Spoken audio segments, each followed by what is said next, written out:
Brain tumour अगर किसी को एक बारी डिटेक्ट हो जाए तो कितने परसेंट चांस है कि वो वहाँ से बच के निकल जाएगा? Because I have lost a friend. एक साइंटिस्ट अपनी कंट्री के लिए कितना बड़ा एसेट होता है? एक एग्ज़ाम्पल के साथ अगर आप बताना चाहें। अभी जो मैं काम कर रहा हूँ वो मेनली ब्रेन ट्यूमर्स पे है। जो मेरा पीएचडी वर्क था वो मेनली ब्रेन इन्फेक्शंस पे था, जैसे ब्रेन एब्सेस है, न्यूरोसिस्टिक सर्कोसिस या टीबी। लेकिन अभी जो काम है मेरा वो mainly brain tumours, head and neck cancers और न्यूरो डिजेनरेटिव डिसीजेस। इंडिया जैसी कंट्रीज़ जो अभी डेवलपिंग कंट्रीज़ हैं, उन कंट्रीज़ में क्या रिसर्च को उतना इम्पोर्टेंस मिलता है जितना मिलना चाहिए? देखो इतना इम्पोर्टेंस तो नहीं मिलता है। रेडियोलॉजी में हाईएस्ट पेइंग जॉब रोल्स कौन से होते हैं?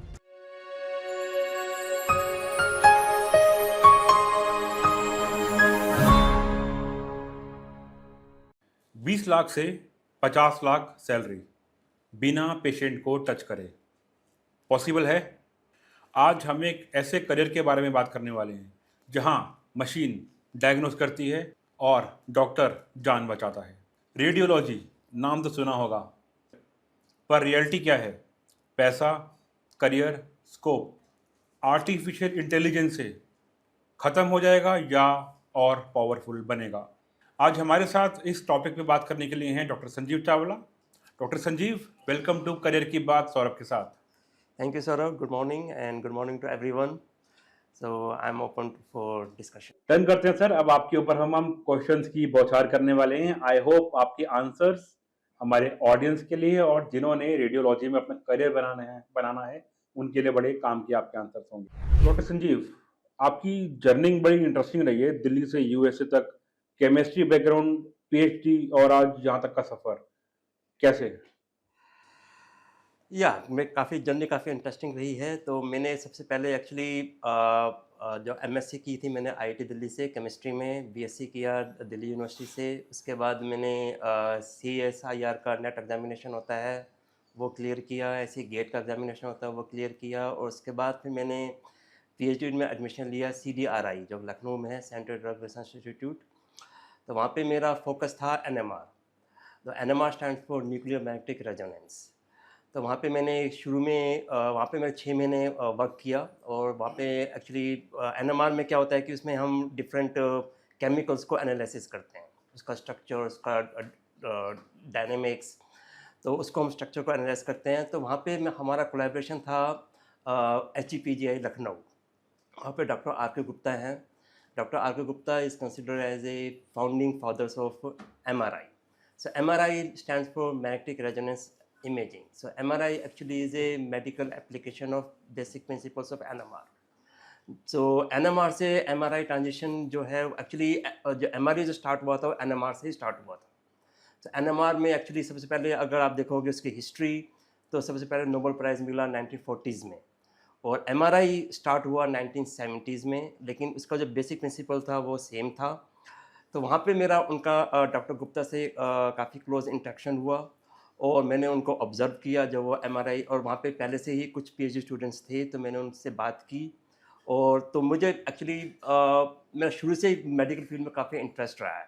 तो जब मेरे को वहाँ पे अपॉर्चुनिटी मिली केमिस्ट्री से एमआरआई में ट्रांजिशन करने के लिए, तो मैंने एकदम से उसको अपॉर्चुनिटीज़ को अवेल किया और अपना जो भी स्कॉलरशिप्स थी, जो सीएसआईआर से मेरी स्कॉलरशिप आ रही थी, उसको मैंने सीधे राय से एचईपीजीआई में ट्रांसफ़र कर दिया।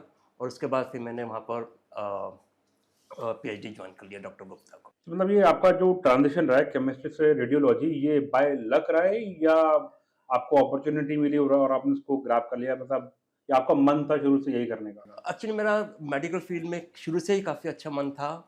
और जैसे ही मुझे अपॉर्चुनिटी मिली, क्योंकि एनएमआर, जैसे मैंने बोला कि एमआरआई जो है वो एनएमआर से ही स्टार्ट होता है, उसका बेसिक प्रिंसिपल जो है वो एनएमआर ही है, फाउंडेशन जो है एनएमआर है। तो एनएमआर में एक्चुअली जब मैं एमएससी कर रहा था तो मैंने काफ़ी स्टडी की थी एनएमआर के बारे में, थ्योरेटिकल। उस समय मैंने काफ़ी बुक्स पढ़ी मैंने, एनएमआर के, हमारा करिकुलम में भी था एनएमआर। तो उससे मेरे को काफ़ी एनएमआर में काफ़ी इंटरेस्ट डेवलप हुआ। और जब मेरे को प्रैक्टिकल अपॉर्चुनिटीज़ मिली, पहले सीडीआरआई में एनएमआर मशीन में काम करने का मौका मिला। उसके बाद जब मैं एचजीपीजीआई में डॉक्टर गुप्ता से मिला और वहाँ पे जो पीएचडी स्टूडेंट्स थे मैंने उनसे बात की। मैंने एमआरआई को उस समय पहली बार देखा था, उससे पहले मैंने कभी भी लाइफ में एमआरआई मशीन को नहीं देखा था। तो जब मैंने एमआरआई मशीन को देखा, वहाँ पे देखा कि इसका वर्किंग फंक्शन कैसा है और उससे क्या क्या अपॉर्चुनिटीज़ हैं, क्योंकि फिर जब मैंने डॉक्टर गुप्ता और पीएचडी स्टूडेंट से बात की तो उन्होंने मुझे बोला कि इसमें क्या क्या फ्यूचर अपॉर्चुनिटीज़ आएंगी और उसमें क्या क्या बेनिफिट्स होंगे और ये कैसे फील्ड को ट्रांसफॉर्म करेगा फ्यूचर में जाकर। तो वो मेरे को काफ़ी इंटरेस्टिंग लगा और लाइक कैप्टिवेटिंग लगा, तो इसलिए मैंने वो केमिस्ट्री से सीधा अपना स्कॉलरशिप्स को ट्रांसफ़र करके सीधे राई से एसजीपीजे में कर लिया और फिर वहाँ पे मैंने अपना पीएचडी वर्क स्टार्ट किया। C council of scientific industrial research, उसका एक नेट का एग्जामिनेशन होता है, UGC. Okay, UGC UGC examination होता है, तो मैंने एक सेट भी होता है, स्टेट एलिजिबिलिटी टेस्ट। तो मैंने जब मैं एमएससी कर रहा था उसी दौरान ये सब टेस्ट होते हैं। तो सबसे पहले मैंने महाराष्ट्र में गया था, पुणे में, वहाँ पे एक महाराष्ट्र का स्टेट एलिजिबिलिटी टेस्ट था, पहले वो क्वालिफाई किया। उसके बाद फिर एक नेट का एग्जामिनेशन होता है, यूजीसी या CS. UGC basically different field के लिए, लेकिन जो साइंटिफिक में, साइंस में जो होता है जैसे फिजिक्स, केमिस्ट्री, लाइफ साइंसेज, उसका जो एग्जामिनेशन होता है वो कंडक्ट करता है CSIR, okay, council for scientific and industrial research. awesome. ऐसे गेट जो कंडक्ट करता है वो करता है DST, department of science and technology. तो वो एग्जामिनेशन करने के बाद आपको फेलोशिप मिल सकती है। तो मुझे वो बेसिकली 5 साल के लिए फेलोशिप होती है। पहले 2 साल के लिए JRF, जूनियर रिसर्च फेलोशिप, उसके बाद 3 साल के लिए सीनियर रिसर्च फेलोशिप। तो इसको आपको रिन्यू कराना पड़ता है हर 5 साल के बाद? हाँ, वो बेसिकली लाइक पहले 2 साल के लिए होती है, तो 2 साल के बाद आपका परफॉर्मेंस को देखा जाता है, इवेल्यूट किया जाता है। अगर आपका परफॉर्मेंस सेटिस्फैक्ट्री है तो आपको फिर प्रमोट कर दिया जाता है as a senior research fellowship. अगर आप उस समय तो इस समय मैं अभी देख रहा था कि इंटरनेट में, क्योंकि काफ़ी टाइम हो गया, क्योंकि मैंने पीएचडी 2004 में कंप्लीट कर ली थी। तो अगर आज का देखेंगे तो fellowship I think it is around 37,000 for JRF for 2 years, और जो SRF जो है अप्रॉक्सीमेटली 40,000 प्लस समथिंग है। लेकिन साथ में आपको कुछ कंटिजेंसी ग्रांट भी मिलती हैं और आपको HRA भी मिलता है। तो बेनिफिट्स हैं इसमें। और तो 5 साल का है। अगर 5 साल से मान लो पीएचडी, जैसे कुछ इंस्टीट्यूट्स में पीएचडी काफ़ी लंबा हो जाता है, जैसे कि IITs में या फिर इंडियन इंस्टीट्यूट ऑफ साइंस में, वहाँ पे कुछ कई बार पीएचडी 6 साल 7 साल तक भी हो सकती है। तो उसको आप एक्सटेंड भी कर सकते हो, या फिर डिफरेंट सोर्सेज होते हैं फंडिंग के, जो आपके जो एडवाइज़र्स हैं, सुपरवाइज़र्स हैं, उनके पास डिफरेंट फंडिंग सोर्सेज होते हैं। क्योंकि आजकल गवर्नमेंट ऑफ इंडिया यहाँ पे साइंस और टेक्नोलॉजी जो पहले था, जब मैंने पीएचडी की 2000 टू 2004, और आज जो है इसमें काफ़ी ट्रांसफॉर्मेशन डेवलपमेंट हुआ है। मीन लाइक इस समय काफ़ी अपॉर्चुनिटीज़ हैं, आपको ग्रांट की काफ़ी अपॉर्चुनिटीज़ हैं, इंडस्ट्री काफ़ी है जो स्पॉन्सर कर रही है।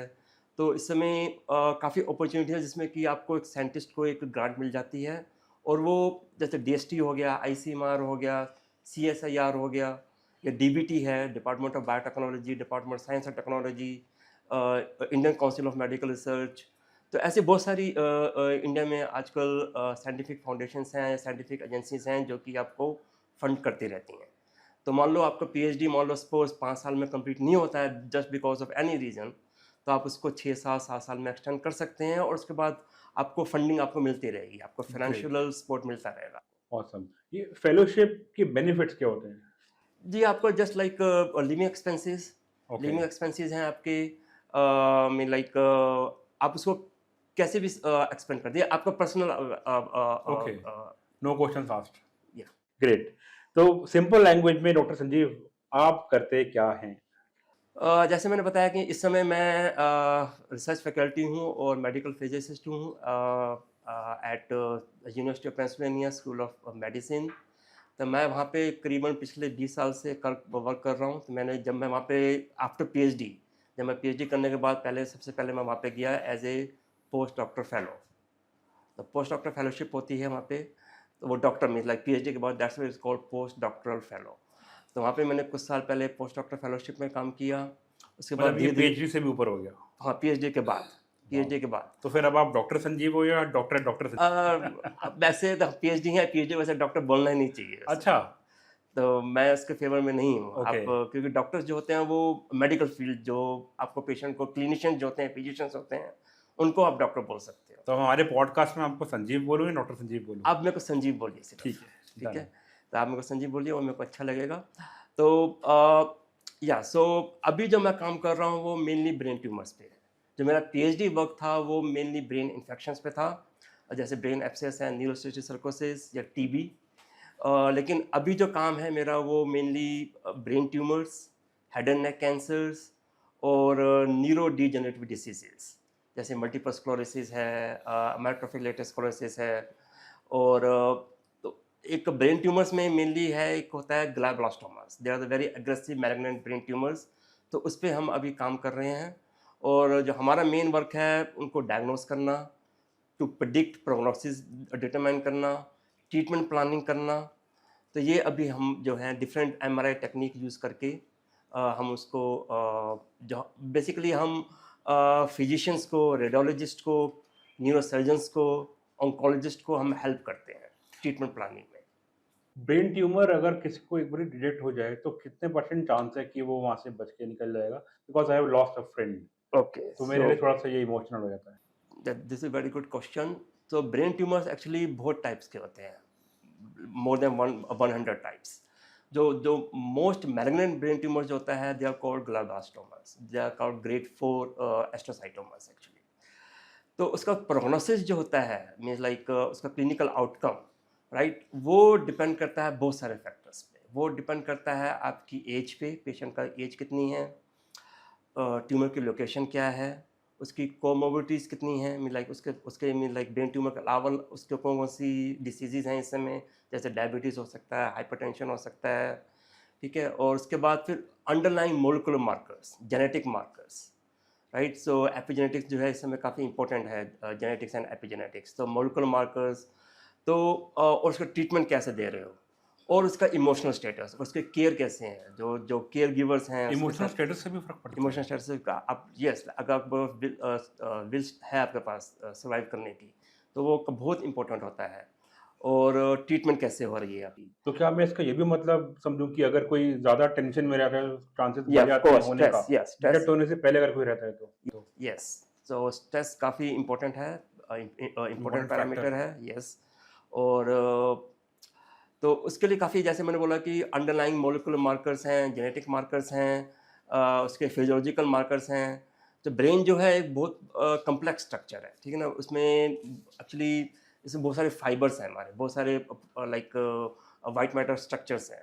तो ब्रेन जो है वो बहुत ही कम्प्लेक्स स्ट्रक्चर है, और डिपेंडिंग अपॉन द लोकेशन, और क्योंकि वो डिपेंड करता है ट्रीटमेंट पे। क्योंकि देखो, जैसे ग्लाब्लास्टोमी के लिए ट्रीटमेंट होता है सबसे पहले सर्जरी, उसके बाद कीमो रेडिएशन, राइट। देखो, सर्जन का कोशिश होती है कि पूरा का पूरा ट्यूमर को निकाल लिया जाए, ठीक है, लेकिन वो कई बार पॉसिबल नहीं होता है, क्योंकि वो डिपेंड करता है ट्यूमर लोकेशन पे। कई बार ट्यूमर लोकेशन ऐसे जगह पे होती है, मान लो उसको पूरा निकाल लिया जाएगा, तो उसकी बाकी चीज़ें जैसे स्पीच है, मान लो ट्यूमर ऐसी जगह पे, जैसे ब्रोका एरिया, वर्निकी एरिया जो है, वो अगर जो ब्रोका एरिया जो होता है जहाँ पे कि हम स्पीच को प्रोटेक्शन करते हैं, वर्निकी एरिया कंप्रीहेंशन ऑफ स्पीच। तो अगर उस जगह पे ट्यूमर है, तो आप उस जगह उस ब्रेन को, उस ट्यूमर को भी निकाल लोगे, ब्रेन ट्यूमर निकालोगे, साथ में ब्रेन स्ट्रक्चर को निकालोगे, तो उसके स्पीच को इम्पेयर करेगा, राइट। ऐसे ही मान लो मोटर एरिया है, अगर मोटर एरिया मीन्स जो आपके जो मसल्स मूव कर सकते हो, लिम्स मूव कर पैरालिसिस। सकते हो, अगर उस जगह को कहते हैं ठीक है ट्यूमर निकालोगे, लेकिन साथ में अगर उस ब्रेन का स्ट्रक्चर निकालोगे तो उसको भी इम्पेयरमेंट हो जाएगा। तो सर्जन कोशिश करता है कि पूरा ट्यूमर निकाला जाए, लेकिन कई कई बार वो निकालने वो मीन्स लाइक ऐसे सिचुएशन आ जाती है कि वो पूरा ट्यूमर नहीं निकाल पाता है, तो कई बार रेसिडुअल ट्यूमर रह जाता है, ओके। और उसके बाद फिर उसको उसको जो जो ट्यूमर जो रह जाता है, उसके बाद उसको ट्रीट किया जाता है बाय कीमो रेडिएशन थेरेपी। लेकिन फिर भी chemo radiation therapy, as you know, is like सिर्फ ट्यूमर को हार्म नहीं करती है, जो पूरी ब्रेन का बॉडी जो स्ट्रक्चर जो है उसको हार्म स्ट्रक्चर। करती है। तो ये बहुत जो जो जो क्लिनिकल आउटकम है, प्रोग्नोसिस जो है, पेशेंट का लाइफ स्पैन जो है, एक्चुअली जीबीएम का जो ग्लाब्लास्टोमा जो है, उनका जो मीडियन सर्वाइवल जो है वो approximately 14 to 18 months after the diagnosis, initial diagnosis. ओह!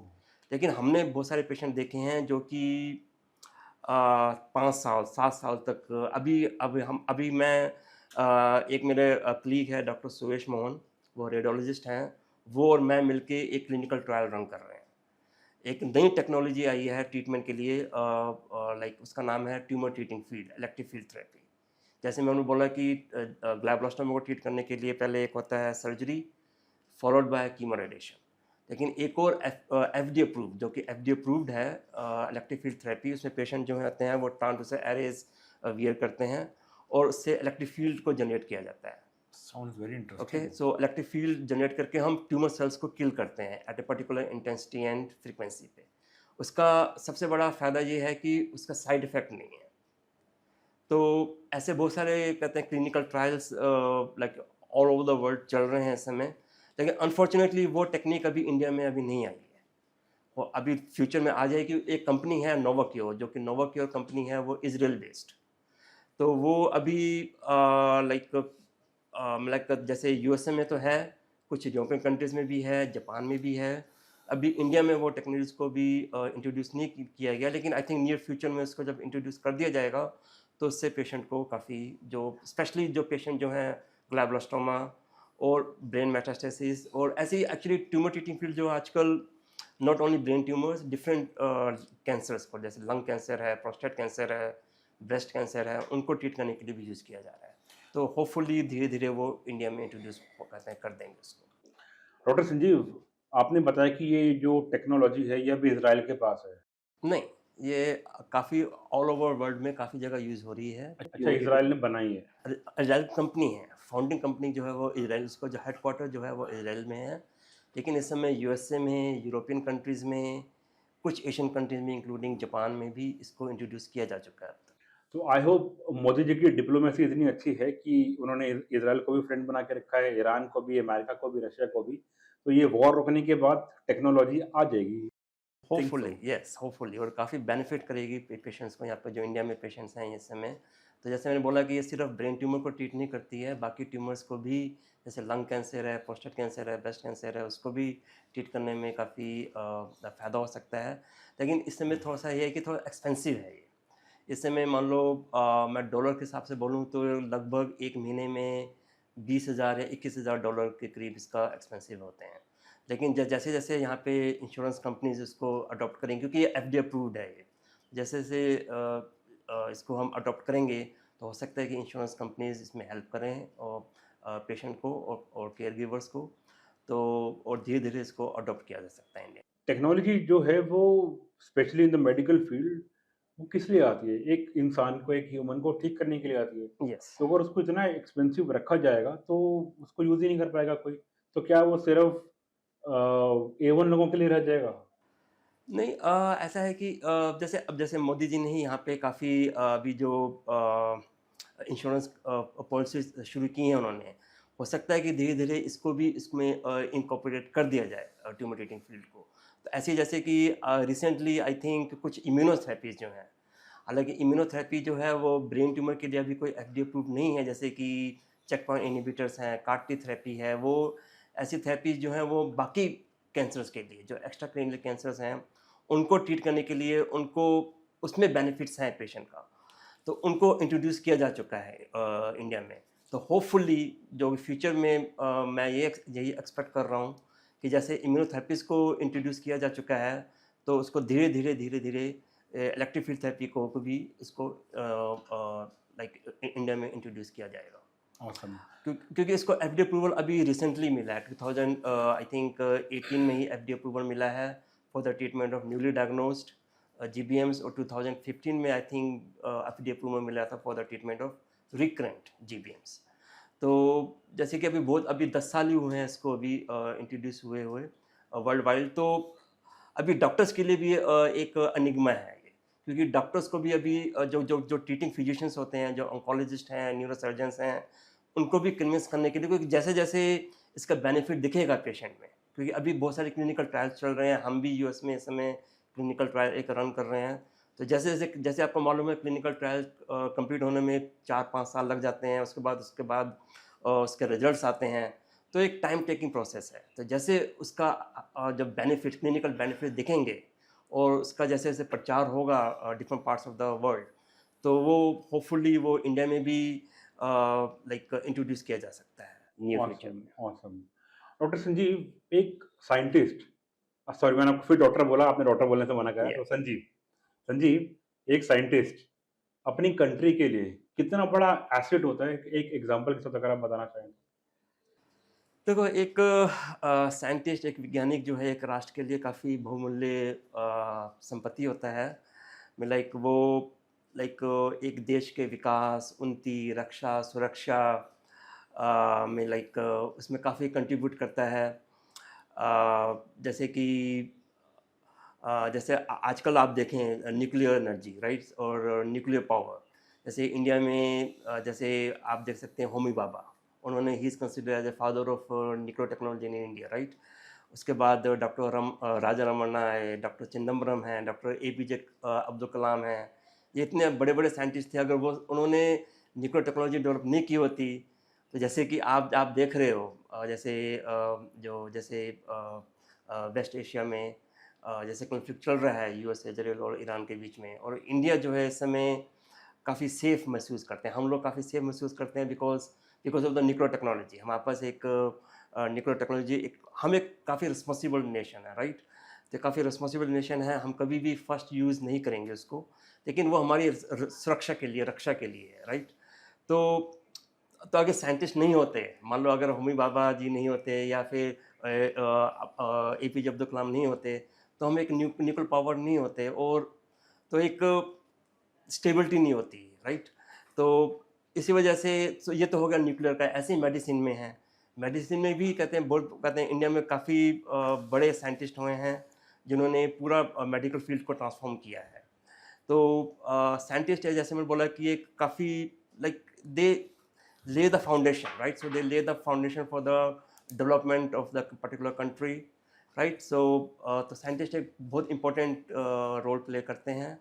और इस समय जैसे मैंने जैसे पहले बोला कि इस समय आप देखेंगे पिछले कुछ सालों से इंडिया में साइंस एंड टेक्नोलॉजीज़ का देखिए कितने सारे एम्स बने हैं इंडिया में। इस पिछले कुछ सालों में बहुत सारे एम्स बने हैं, इतने सारे आईआईटीज़ बने हैं राइट। इतने और आजकल तो हम कोलैबोरेशन भी काफ़ी है, जो इंडियन साइंटिस्ट हैं वो फॉरेन साइंटिस्ट से काफ़ी कोलैबोरेट कर रहे हैं। मुझे भी एक्चुअली पिछले साल एक फेलोशिप मिली थी, उसका नाम है full bright Nehru fellowship. Wow!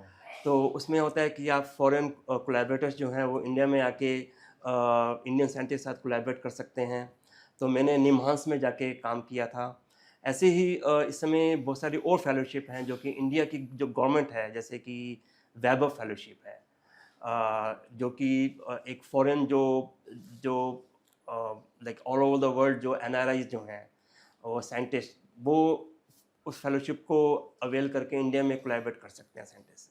तो एक मल्टी डिसिप्लिनरी एक लाइक तो साइंटिस्ट से जरूरी नहीं है कि आप इंडिया में ही रहें कि आप काम कर सकते हैं, आप पूरी वर्ल्ड वाइड एक ग्लोबल लेवल पे एक कोलैबोरेशन करके आप कोई भी नई चीज़ को एस्टेब्लिश कर सकते हैं। इंडिया जैसी कंट्रीज़ जो अभी डेवलपिंग कंट्रीज़ हैं, उन कंट्रीज़ में क्या रिसर्च को उतना इम्पोर्टेंस मिलता है जितना मिलना चाहिए? देखो इतना इम्पोर्टेंस तो नहीं मिलता है, जैसे कि हम अगर आप पीएचडी मैं ये भी चाहूँगा कि आपने आंसर दे दिया कि इतना इम्पोर्टेंस तो नहीं मिलता है।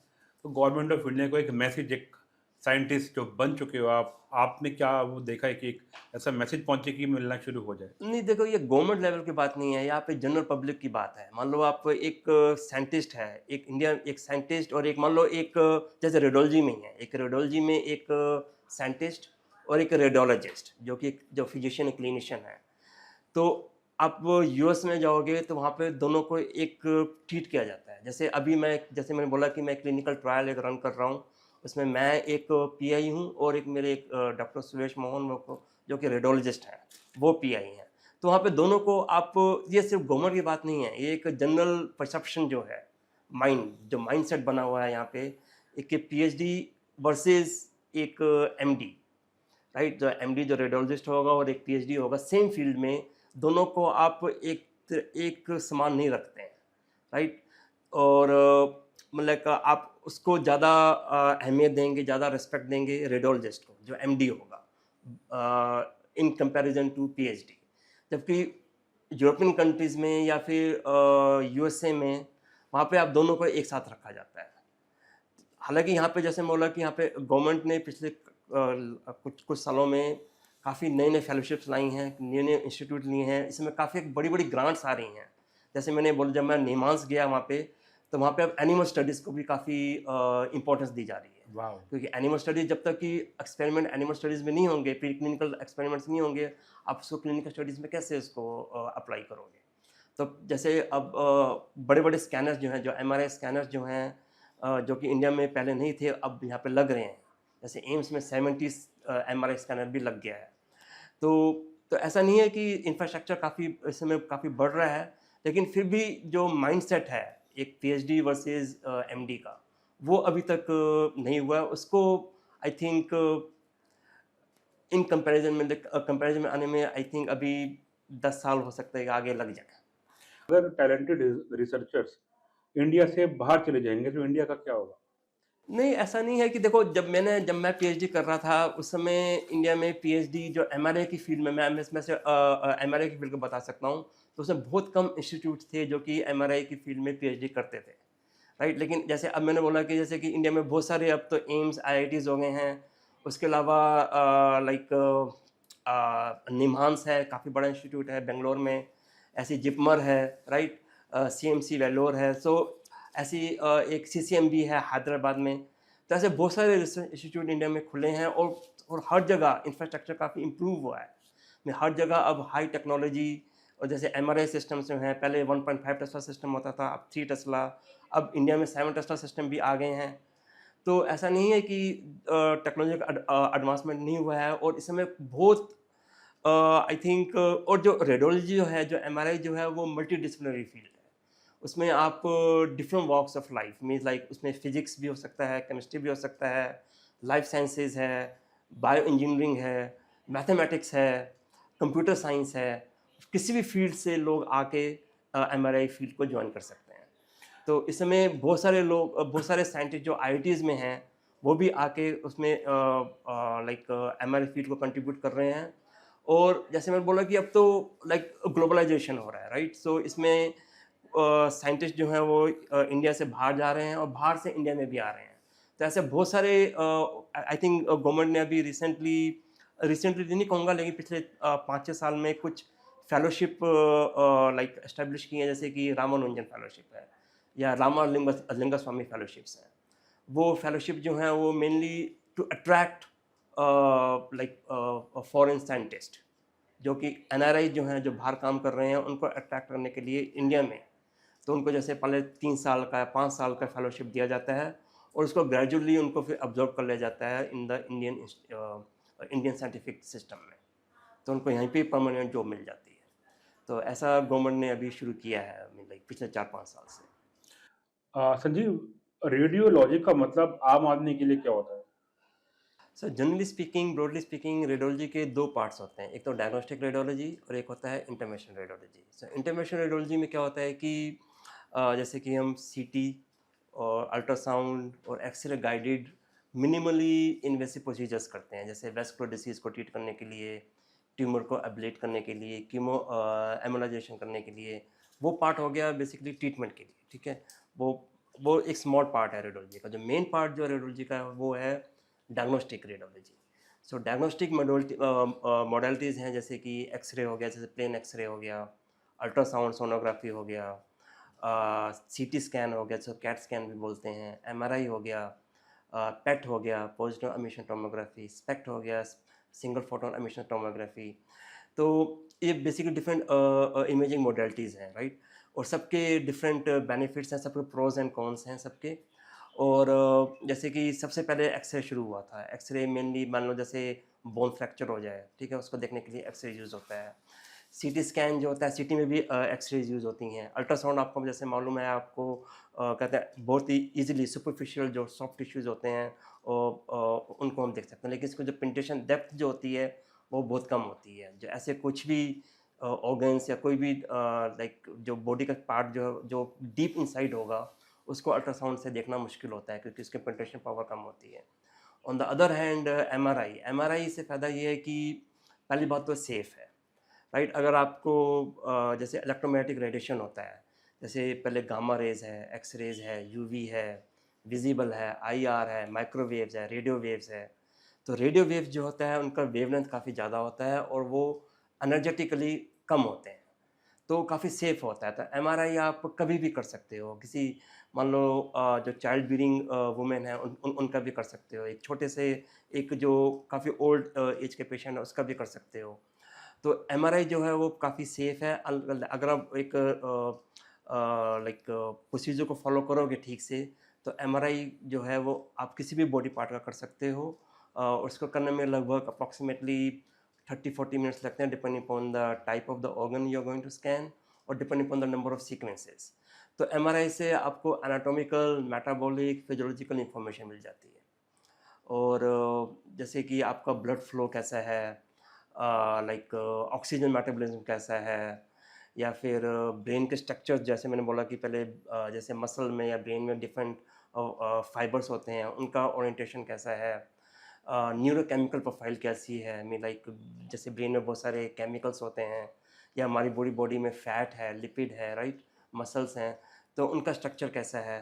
तो वो चीज़ें आपको एमआरआई से आपको उसका जो जो बेसिकली जो उसका जो कंट्रास्ट है, सिग्नल टू नॉइज़ रेशियो है, रेजोल्यूशन है, जैसे कैमरा में पिक्सेल्स होते हैं, right. So what is image, image is basically digital image, मेरा राइट। अगला क्वेश्चन यही था कि एमआरआई मशीन के अंदर होता क्या है? या सो एमआरआई मशीन में बेसिकली क्या होता है कि एमआरआई में देखो, जैसे मैं बोला कि this is magnetic resonance imaging, तो इसके तीन मेन कंपोनेंट होते हैं। एक तो स्टैटिक मैग्नेटिक फील्ड, अगर आप कहीं पे भी एमआरआई करने जाओगे तो आपको बोला जाएगा कि आपका एमआरआई 1.5 टेस्ला स्कैनर पे होगा या 3 टेस्ला स्कैनर पे होगा। जो स्ट्रेंथ जो है मैग्नेटिक फील्ड की वो टेस्ला है, राइट। जैसे यूनिट जो है magnetic field strength, magnetic field density का टेस्ला। सो ये ऐसा यूनिट है। तो 1.5 टेस्ला, 3 टेस्ला, 7 टेस्ला, जैसे हम फील्ड स्ट्रेंथ बढ़ाएंगे तो उसका जो signal to noise ratio image का, ऐसे ही spatial resolution, temporal resolution, spectral resolution बढ़ता है, उसका कंट्रास्ट बढ़ता है between the different tissue compartments. तो मैं लाइक, लेकिन फिर उतना ही एक्सपेंसिव होता है। तो ज़रूरी नहीं है कि आपको सिर्फ 7 टेस्ला पे आप जाओगे तो वहाँ पे जो इमेजेस मिलेंगी वो हाई क्वालिटी की होंगी, ऐसा ज़रूरी नहीं है। उसके हर फील्ड का अलग लाइक कुछ मेरिट्स भी हैं, डीमेरिट्स भी हैं। सेफ्टी इश्यू भी आ जाता है। जैसे कुछ पेशेंट्स में इम्प्लांट्स होते हैं, लाइक बायोमेडिकल इम्प्लांट्स हैं, बायोमेडिकल डिवाइसेस हैं, तो भी एक रिस्ट्रिक्शन होता है। तो उसके लिए कुछ गाइडलाइंस होती हैं, उसको फॉलो करनी पड़ती हैं। तो depending upon the type of the biomedical implants और मतलब जैसे पेसमेकर डाला या होता है, रॉड पाइस डली या होती है। जैसे डीबीएस है, डीप ब्रेन स्टिमुलेटर है, पेसमेकर्स हैं, कैथेटर्स हैं, राइट। तो उसके लिए कुछ जो है उसके लिए क्या होता है कि एक एमआर में हम 3 टर्म यूज़ करते हैं, MR safe, MR unsafe and MR conditional, ठीक है। तो ज़्यादातर इम्प्लांट्स जो आते हैं वो ज़्यादातर एमआर कंडीशनल कैटेगरी में आते हैं। उसके लिए कुछ कंडीशंस अप्लाई होती हैं, राइट। ऐसे मैं डिटेल में नहीं जा रहा हूँ, बहुत सारी कंडीशन अप्लाई ठीक होती है। हैं। तो उसके लिए क्या होता है कि कई बार हम एमआरआई कर भी नहीं सकते पेशेंट का, उसके लिए हमको सीटी करना पड़ता है कई बार। लेकिन कुछ कंडीशंस ऐसी होती हैं कि हम पर्टिकुलर फील्ड स्ट्रेंथ पे, जैसे 1.5 टेस्ला या 1.5 टेस्ला से कम, और एक्चुअली आजकल तो एक नया एमआर सिस्टम आया है, वो उसका फील्ड स्ट्रेंथ है 0.064 टेस्ला। तो उसका फ़ायदा ये है कि वो आप आईसीयू में ले जा सकते हो। वाह। जो इंटरनेशनल रेडियोलॉजी जो है, या मैं लाइक किसी रिमोट लोकेशन में ले जा सकते हो। मशीन जो है, एमआरआई मशीन जो है वो काफ़ी बड़ी होती है, राइट। वो एक पर्टिकुलर जगह पे रहती है, राइट। और उसके काफ़ी रिस्ट्रिक्शंस होते हैं। लेकिन आप जैसे अल्ट्रासाउंड है, अल्ट्रासाउंड को आप कहीं भी रिमोट किसी भी पोर्टेबल गांव है। में, या पोर्टेबल होता है, किसी भी रिमोट विलेजेस में ले जा सकते हो, राइट। ऐसे एक एमआरआई अभी आया है कुछ साल पहले, 2-3 साल पहले, उसको आप किसी भी जगह पे रिमोट एरियाज़ पे ले जा सकते हो, ऑसम। ठीक है। और उसको ऑपरेशन थिएटर में ले जा सकते हो, आईसीयू में ले जा सकते हो। तो हाँ, उसकी क्वालिटी वैसे नहीं होती जैसे कि हम इमेजेस मिलती हैं 1.5 टेस्ला पे, 3 टेस्ला पे, लेकिन इतनी होती हैं कि हम काम उसको चल जाता है। या डायग्नोस्टिक पर्पज़ के लिए इसको हम यूज़ कर सकते हैं। ठीक तो ये काफ़ी, तो धीरे-धीरे टेक्नोलॉजिकल एडवांसमेंट्स कहते हैं बढ़ रहे हैं। और होपफुली इसको हम काफ़ी ज़्यादा, मतलब कि कोशिश ये रहती है कि हम एक ही मॉडलिटी से, जैसे कि कई बार आप डॉक्टर्स बोलेंगे कि आप वो पेशेंट को पहले अल्ट्रासाउंड कराया जाए, ठीक है। अल्ट्रासाउंड होने के बाद उसको उसको बोला जाएगा सीटी कराया जाए, पेट कराया जाए, फिर लास्ट में बोलेंगे एमआरआई कराया जाए। तो सबके अलग अलग एडवांटेजेस हैं, डिसएडवांटेजेस हैं।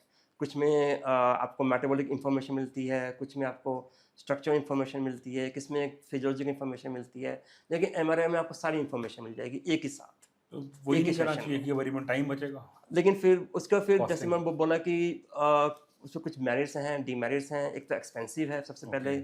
अगर आप इंडिया में देखोगे तो इसकी आई थिंक कॉस्ट 2000 से लेकर 10,000 तक इस समय कॉस्ट है, डिपेंडिंग अपॉन आप कहाँ पर जाते हो। किसी प्राइवेट हॉस्पिटल में जाते हो, किसी गवर्नमेंट हॉस्पिटल में जाते हो, कौन सा बॉडी का पार्ट स्कैन किया जा रहा है, राइट? कौन सा सीक्वेंस यूज़ कर रहे हो। इसमें कई बार डाई भी यूज़ की जाती है, जैसे कि कंट्रास्ट एजेंट बोलते हैं हम। गैडोलिनियम बेस्ड और आयरन बेस्ड कंट्रास्ट एजेंट होते हैं, वो यूज़ करना है या नहीं करना है, वो डिटरमाइन करता है डॉक्टर्स। जो रेडियोलॉजिस्ट है वो बताता है कि इस डाई यूज़ करोगे तो लकी जो उसको जो कंट्रास्ट जो है डिफरेंट टिश्यू कंपार्टमेंट्स का वो ज़्यादा अच्छा दिखेगा, नहीं तो ज़रूरत नहीं है। तो अच्छा, depending upon the different factors तो कॉस्ट डिफरेंट है। तो ठीक है। पर कैसे एक स्कैन से कैंसर डिटेक्ट हो जाता है, या एक इमेज के पीछे इतना साइंस होता है जो लाइफ और डेथ को बता सकता है, डिसाइड कर सकता है?